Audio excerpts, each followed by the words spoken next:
by a show of hands,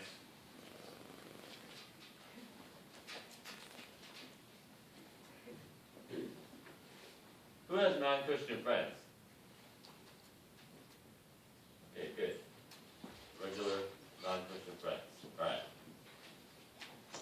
We're going to talk about that this morning.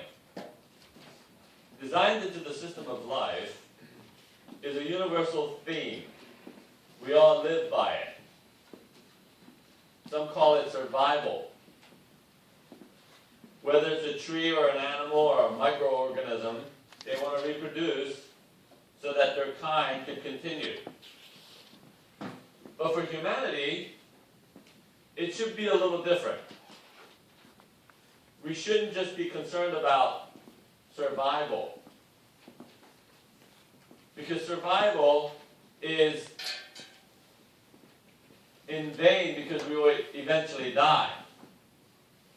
What we are really looking for as human beings is a mission, a purpose, goals. So, what is your mission in life? What drives you? What motivates you? In light of this, what was the Lord's mission? If we look at his life, can we discover what his purpose was? What did he live for, and ultimately, what did he die for? It should be one and the same. So what are you living for, and what are you willing to die for? A soldier's mission is not survival. We are all labeled as God's soldiers. Even if a soldier dies for it, he lives for a cause. The greater cause is not survival, but the mission. And he is willing to die for it. So what are you willing to die for? What is your mission? In our text in Mark chapter 2, verses 13 through 17, Jesus reveals to us what his mission is. Beginning in verse 13, once again Jesus went out beside the lake. A large crowd came to him, and he began to teach them. As he walked along, he saw Levi, son of Alphaeus, sitting at the tax collector's booth. "Follow me," Jesus told him. And Levi got up and followed him. While Jesus was having dinner at Levi's house, many tax collectors and sinners were eating with him and his disciples, for there were many who followed him. When the teachers of the law, who were Pharisees, saw him eating with the sinners and tax collectors, they asked his disciples, "Why does he eat with tax collectors and sinners?" On hearing this, Jesus said to them, "It is not the healthy who need a doctor, but the sick. I have come to call the righteous, or I have not come to call the righteous, but the sinners." Last time I was here, we learned from chapter 2, verses 1 through 12, who Jesus is and what our response to him should be, and that is namely, worship him because he is able to forgive sins and heal, therefore deserving our worship. In these verses, what we learn is his mission. Why is he doing all the things that he is doing? What drives him? A crowd is following him, and he is teaching, and he sees Levi, or Matthew, in a tax collector's booth, and he recruits him for the kingdom. Now, all kinds of things could be said about this scenario, and apparently Jesus had a kind of attraction, charisma, that motivated people to follow him from all backgrounds. So he invites trouble for himself by associating with this IRS agent. Nobody likes IRS. But Jesus invites trouble by inviting this Matthew, this tax collector, and his friendliness toward this outcast in society is going to cause him trouble. Does the Lord really know what he is doing or what he's getting himself into by associating with the trash of society? Who has the greatest problem with what Jesus is doing here? It's the teachers of the law, the religious elite, the higher ups. They have this problem with Jesus, who supposedly is a rabbi and associates with the unclean. Okay. In here, the English text has this quote around sinners. And sinners is in quotes because it's actually a category. It's the scum of society. I mean, everybody's a sinner. But he said, why do you hang out with sinners? So these are the scum of society. So when we look at sinners, we're talking about the bottom of the barrel, the rejects that nobody wants to hang out with. And Jesus does so. And so that's a problem with the religious leaders. The sinners have rejected God's law, and so they're doing whatever they want to do. They're moving themselves away from the favor of God, and so we don't have to deal with them, the religious leaders are saying. Also included in this definition are prostitutes. So here, the tax collectors and sinners, whoever they are, some probably prostitutes, because nobody else wants to hang out with them, so they hang out with each other. Why not? There's good company in the misfits. So Jesus wants to reach out to the scum of society and goes there and calls Matthew. Matthew is willing and Jesus is willing. Now, fishermen, of course, they're still dirty, but they're not doing anything majorly wrong. They have a livelihood that, of course, is outside of the clean, isn't physically clean, but morally speaking, they're not reprehensible. So, yes, calling fishermen is great, but certainly don't call traders to hang out with you. Don't try to have a relationship with traders, because tax collectors extorted money from their own people. See, they had a job of collecting money from their own people to pay for the Roman taxes. But since the Romans did not care how much they collected, all they cared about was they get their normal percentage of revenue that they were supposed to collect from everybody. So if I collected more from you and gave them whatever they needed, and then I kept the rest, then it's okay. And perhaps that was the deal with the Romans. Whatever you can get extra, you can keep. And the people knew that they were doing that because they knew what the tax rate was. So Jesus decides to go after the scum of society, even though they were ripping off their own people. And I'm sure you would feel the same way. The question to the disciples, why does he eat with tax collectors and sinners, is more rhetorical than a search for answers. Jesus or the disciples are asked that question not because they wanted an answer for it. It was more of a condemnation. Your leader is eating with tax collectors and sinners. How dare he? So why is he doing that? Because that is despicable.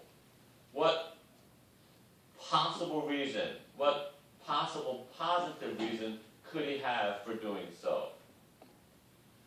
And I mean, how would you like to be the recipient of that question? You are, let's say, in a park, and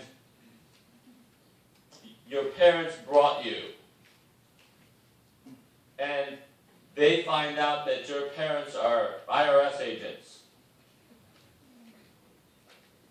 You mean to tell me you put pressure on people and companies, your parents put pressure on people and companies to pay their taxes?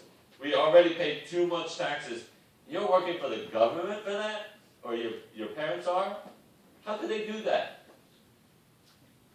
Even worse is if in the wars, when the Japanese occupied China, there were those Chinese who were recruited to keep an eye on their own people. Let's say that they were one of your parents. And your friends say, how could your parents mingle with the enemy and agree to serve them by spying on your own people? I mean, wouldn't you be embarrassed? Oh, you would be ashamed. I don't know. We need the money. We don't want to die. We want to survive. So the disciples had to get that, and how embarrassing is that for them to hear this kind of line of questioning? So what we're going to do is we're going to bring this scenario together and embrace what Jesus is showing us, modeling for us, so that we can be like him and face the same kinds of difficulties. We are called to fellowship with the righteous one. We are called to fellowship with the righteous one. We are called to fellowship with Jesus. But we are also called to fellowship with the unrighteous ones. People who don't know Jesus, the sinners of society. I mean, we don't want to hang out with sinners, and we want to be comfortable with people who are like us. You know, they don't cause a whole lot of trouble. We don't want to be in trouble. We don't want to associate with people who are seen as dirty. But if you're going to follow Jesus, you're going to have to hang out with some dirty people.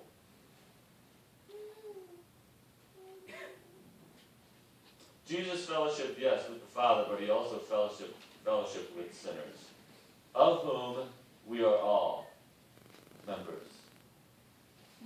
And this was his mission, and this is ours. Did you know that his nickname was a friend of tax collectors and sinners? This is in Matthew chapter 11, verse 9. He's a friend of tax collectors and sinners. I mean, he was so famous for it that they gave him a label. That was his nickname, a friend of tax collectors and sinners. So, next time you go to school, next time you go to work, look at the person who is ostracized, they mean stepped on the most. The person nobody likes. Somehow there's something wrong with the person. 5 adulteries, you know, a person who is B- average.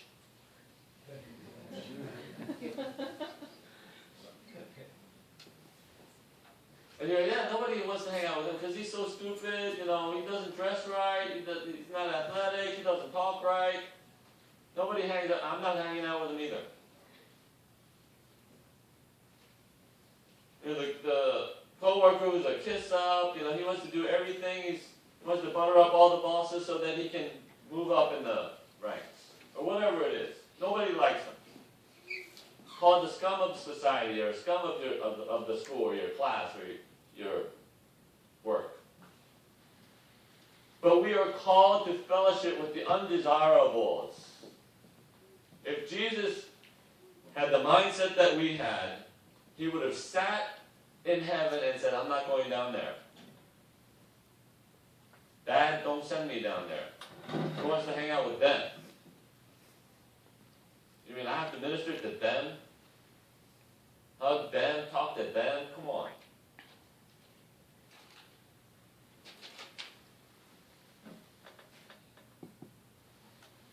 Of all the people that followed him, he could have chosen to associate with. Why did he associate with the undesirables?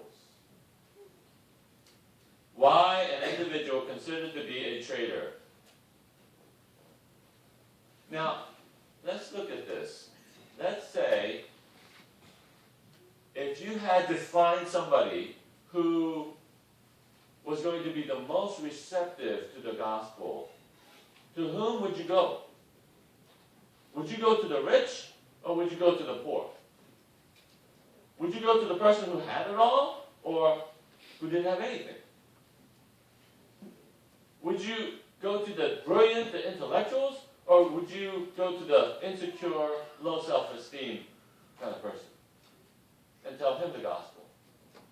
It makes more sense for us to go to the people who are ready to receive because they haven't gotten anything. Nobody gave them anything. Nobody ministered to them. Nobody loved them.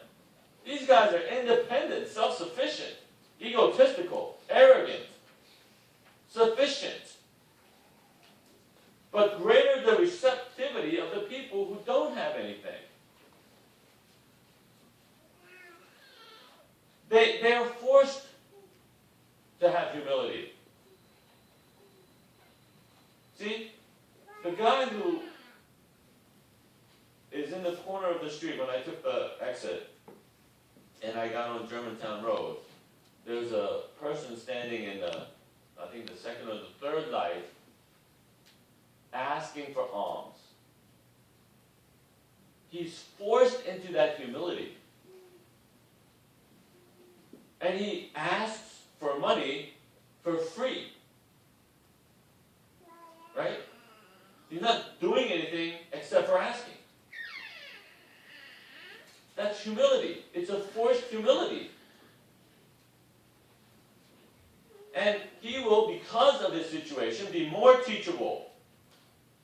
He won't be resistant.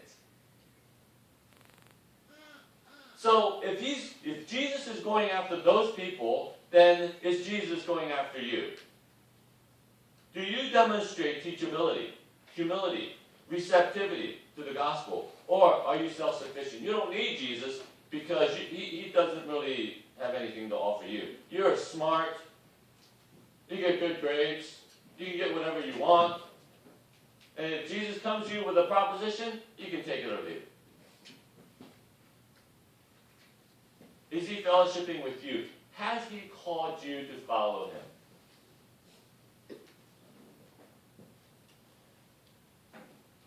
Or could you be showing self-righteousness like the Pharisees who say, why does your leader fellowship with them?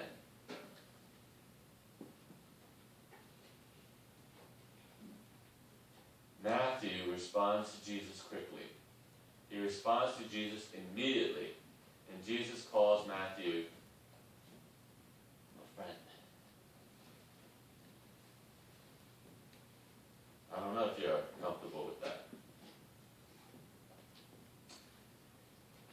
His mission is our mission. If our lives have nothing to do with calling sinners, then our lives are in vain. His mission is our mission. If our marriage or single life or work life or neighborhood life have nothing to do with calling sinners, then it's in vain. Okay, let me fast forward our lives. We're born. We grow up. We play with our toys. We learn skills. We go to school. We graduate. And then we graduate again. And then we graduate again. And then we get a job. We get a good job. We get a good house. We get married. We have good children. We raise them the same way. And then when we're old, we smile at our family and say, I provided for you, and then you die. And then You have to explain to God what you did. I lived a good life. I raised good children. I had no problems. I mean, I had stress in but and then I died. And so God asks you, is that it? Was that your mission in life? To raise good children and then die? So you just are responsible to take care of your family and that's it? Did you impact anybody along the way? Was anybody transformed because of your life? Did the person who had low self-esteem, who was a scum of society, get impacted by what you did? Well, I mean, indirectly I did this and that, and made a contribution to my company, and the company has a donation thing, and we send people to the low-income housing, and we give them computers and train them, and make it better. Is that it?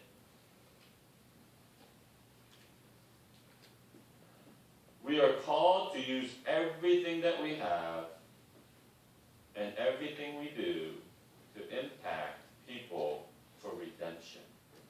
Transformation. Okay. Let me tell you why you exist. Okay? 2 reasons you exist. And it's summed up in the scriptures as this.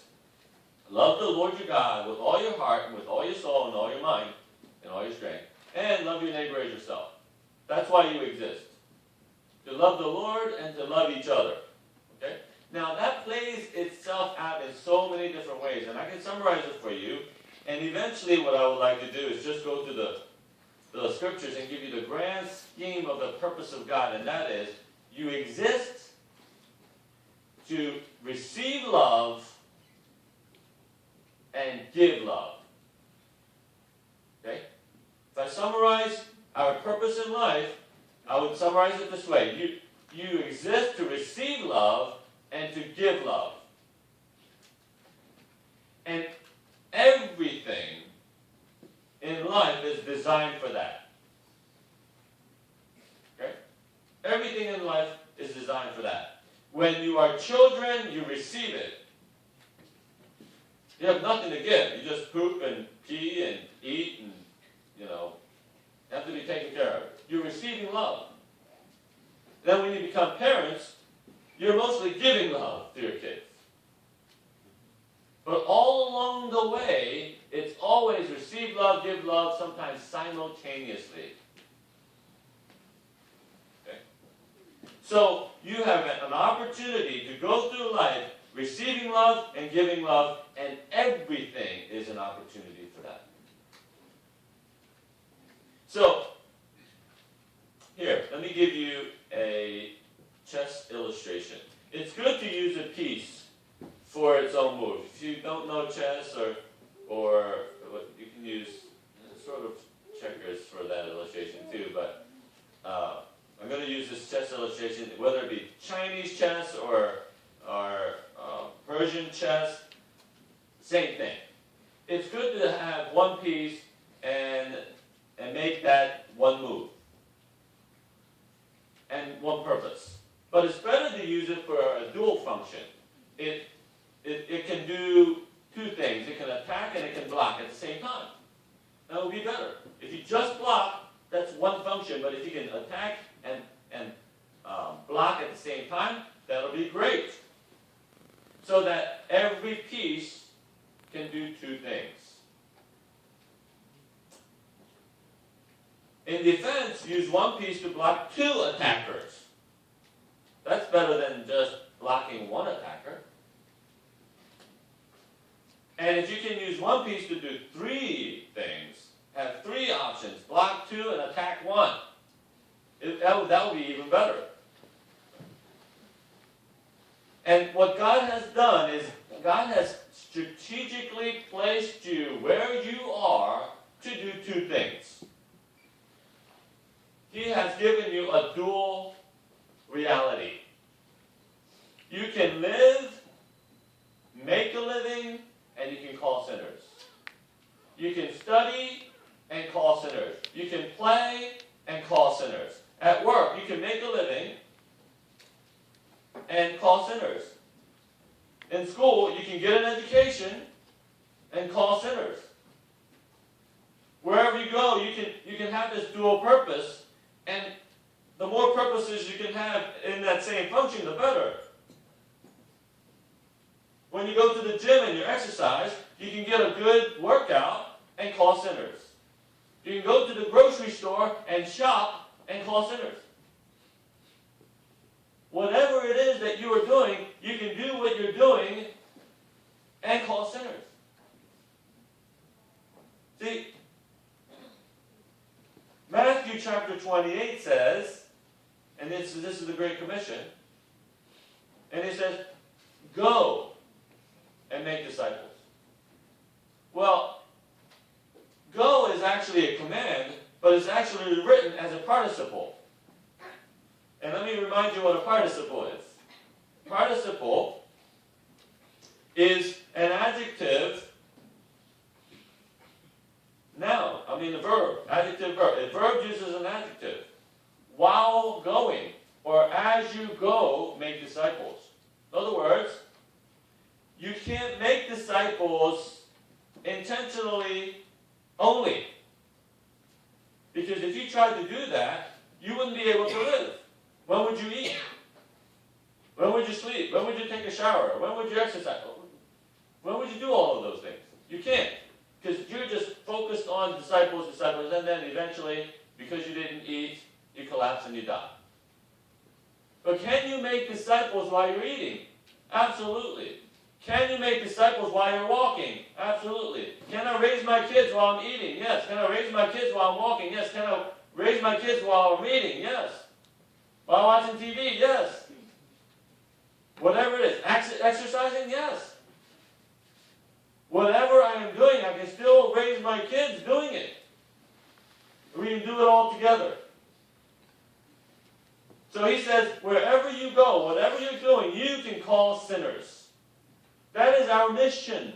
Whatever Jesus was doing, what was he doing? He was calling sinners. He was walking down the shore of the Sea of Galilee and said, hey, Matthew, or hey, Peter, hey, John. He's just taking a walk.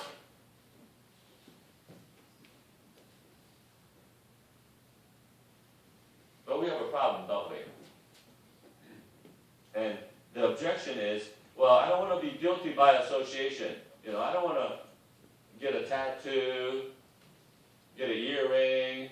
Because if I get a tattoo and an earring, other people are going to make fun of me. And then I'll be ostracized by my own group. I understand that, and Jesus understands that too. So, does fellowship with an individual necessarily condone his lifestyle? If I go talk to a homosexual, and somebody sees that, am I going to be accused? Probably. Jesus was accused all the time. As a matter of fact, when I was at Global Mission Church, there was a homosexual lifestyle person transformed, and she began to minister to her group, her kind, and was sharing with me what she was doing. So I was encouraging her. And she was coming to me to talk and get advice and all of that.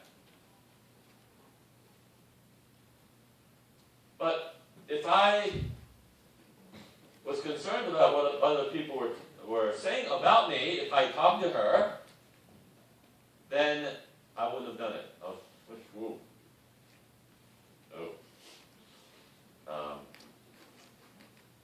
I would have been very uncomfortable. But guilt by association has to be understood and viewed from God's eyes. So, by the Lord's example, are we necessarily guilty by association? No. Was Jesus righteous in everything that he did? Yes. Did he hang out with the tax collectors and sinners? Yes. The question of the teachers of the law, the Pharisees, was this. And the text says this. Why does he eat? He said, why does he eat? They didn't ask the question, why does he act like? Or why does he live like? Why does he joke like, or talk like, or spend money like, or hate like, or gossip like, or not forgive like? They didn't ask, why does he curse like, panic like, display anger like, or is greedy like, or steals like, or cheats like, or complains like? They couldn't accuse him of any of those things. They were accused of fellowshipping with, or Jesus was accused of fellowshipping with the tax collectors and sinners. You cannot dispense with your righteousness while you're serving or ministering to sinners. That's not the point.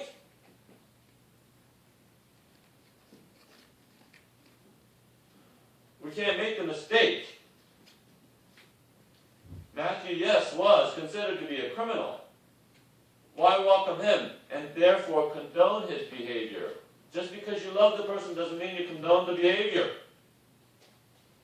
Jesus doesn't condone Matthew's behavior by eating with him. He shows him his love. As a matter of fact, there's a little passage in Matthew. Zacchaeus was a wee little man. Wee little man was he? Yeah. You know the song. Well, he was a wee little man, climbed on the tree to see Jesus, and Jesus said, hey, Zacchaeus, I need to stay at your house today. And so he welcomes him, and as he's going to their house, or as they were going to his house, Zacchaeus' house, he says, from now on, I give half of my possessions to the poor. And if I cheated anybody, now this is a rich tax collector, I'll give him back 4 times what I owe him. 4 times. That's transformation because Jesus loved him. The man was transformed because Jesus said, I have to stay at your house. I'm going to fellowship with you. Jesus loved him and transformed him. We are not guilty by association. You have to understand that. If your children are brats, are you guilty by association? If I eat with my kids and they're not behaved, am I guilty of condoning that? No, I'm constantly trying to make them behave. No, that's not right. That's not the way you treat your